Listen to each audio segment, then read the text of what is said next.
Hi guys, yes, still here with the wonderful Nick. Nick is now going to do a short set of his pieces for us. Over to you, my friend. Okay, thank you very much. From this book, which is called Voices in My Head, I'll just read a couple of pieces. This is called No Messages. Voices in My Head came out right at the beginning of the pandemic. No messages. We linger at the rendezvous. Arrival now long overdue. No passengers, and where's the crew? And where's the plane on which they flew? There is no hint, we have no clue. No messages are coming through. The obvious becomes taboo. The falsehoods form, the rumours brew, with hearsay which may not be true. The situation's nothing new, yet no one knows quite what to do. No messages are coming through. They've disappeared into the blue. The evidence we misconstrue, conspiracies. The theories grew contagiously, like AIDS, like flu. The reason is the facts are few. No messages are coming through. And so it is with me and you. And so it is now we are through with what we had and what we blew. We're wading through the residue. We don't discuss, we just argue. No messages are coming through. When truth tells lies and lies are true, our wreckage lies beyond rescue. We have no verbal avenue. Our silences line up. Their cue just tells us what we always knew. No messages, no messages, no messages are coming through. And Brilliant stuff, mate. Brilliant stuff. Great start. thank you. Here's a very different poem, not least because I didn't write it. It was written by a dog. We've got some friends who don't have children, but they have dogs. And they've always bought presents for our children as they've been growing up, and still do. Our children are now in their 30s. But we always get presents for their dog, Christmas and the dog's birthday. And I turned around to Gaina when either a Christmas or a birthday was coming up, and I said, should we get something different for the dog this time? And she went, like what? It's a dog.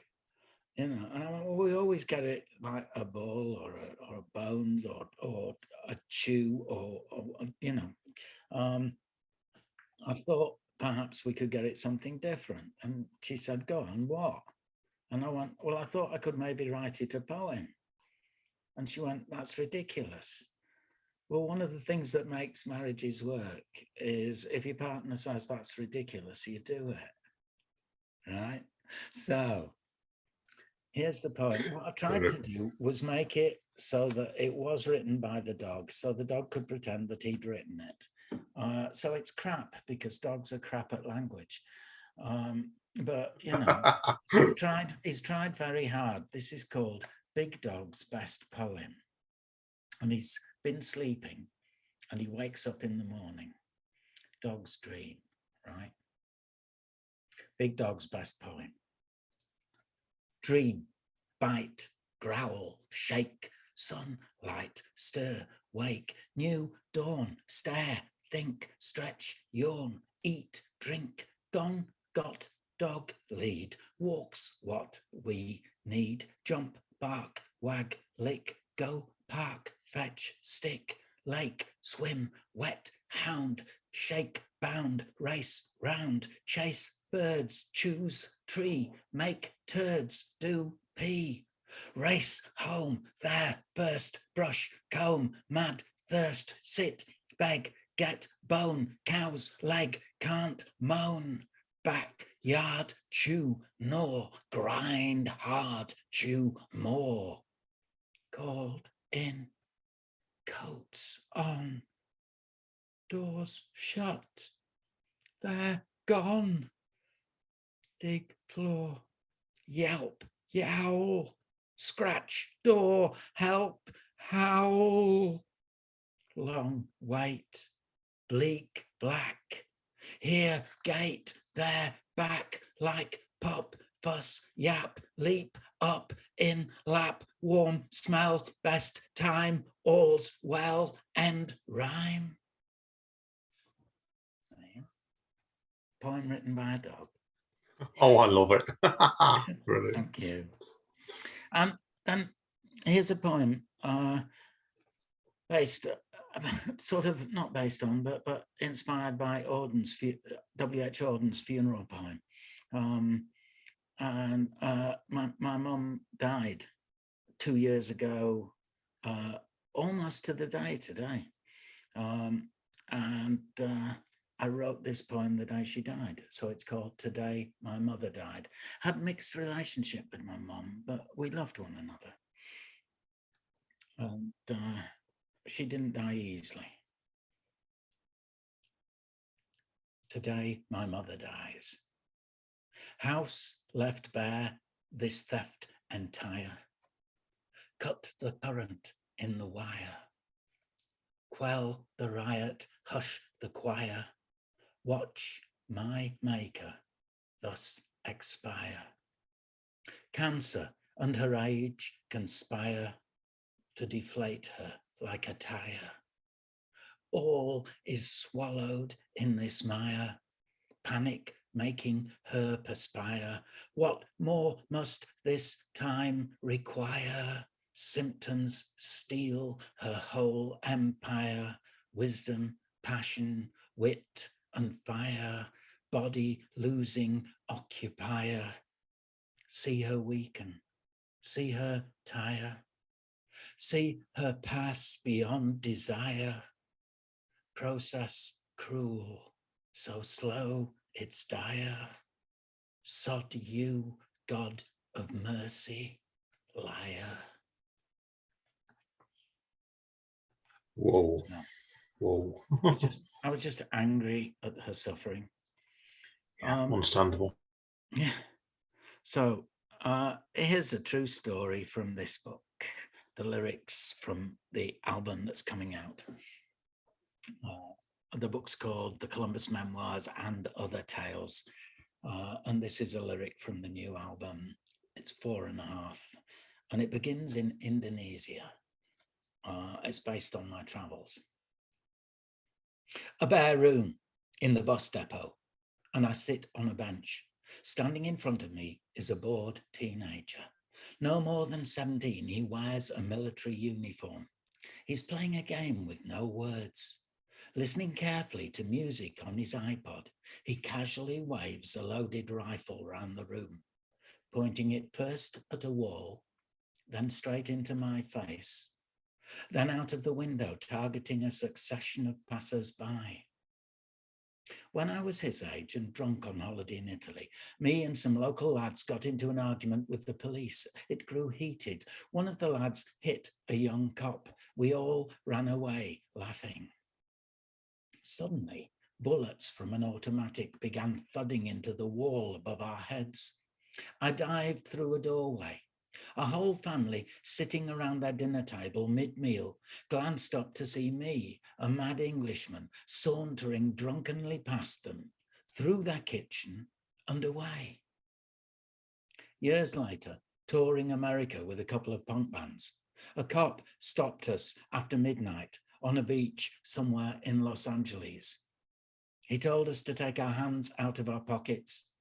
When I didn't, he pulled out a gun and stuck it against my head. I got angry, or is arrogant a better word? Anyway, I refused, saying, I'm English. I'm not used to cops with guns. Ask me nicely. Take your effing hands out of your effing pockets now, he said. Motionless, I stared back at him. Just do it, Nick, said my friends. So I shrugged and held up my hands. Turning to the others, the cop told them, I didn't know if he had a gun. I wasn't going to wait and see. And then addressing me, he added, "You're lucky. I was counting to 5 before pulling the trigger. I'd got to 4.5. True. Oof, that last line's a killer then. Pardon my English. Literally, yeah. The piece is called 4.5. Oh, okay. Yeah, I get it completely. Wow. So just a couple from this book, The Corona Diary. These are the ones that I did one a day. Here's Back Garden. Evenings and mornings in this water-thin slanting spring sunshine, midges mass and mingle. We don't. We stay single. We heed our hard warnings. These nights grow cold.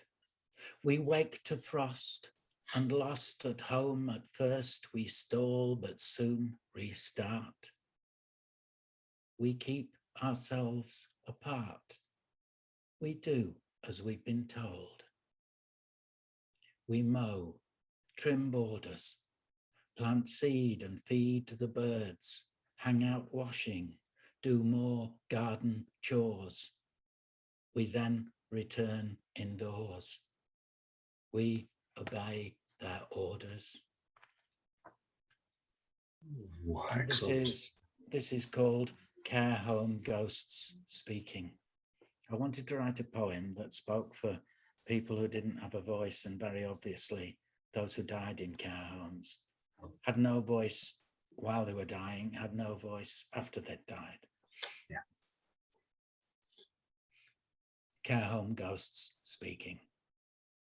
Our problem was identified. Their phones rang. Nobody replied. Nothing we needed was supplied. With figures altered, blame denied, we were quietly pushed aside by those on whom we'd all relied. They didn't act. Meanwhile, we died, like flies sprayed by insecticide. Where do their consciences reside? Government's heartless underside. Our ring of care, they later lied, and claimed the science was their guide. So, for the rest of this, I've got another few minutes. I'm going to read some pieces that I'm writing at the moment.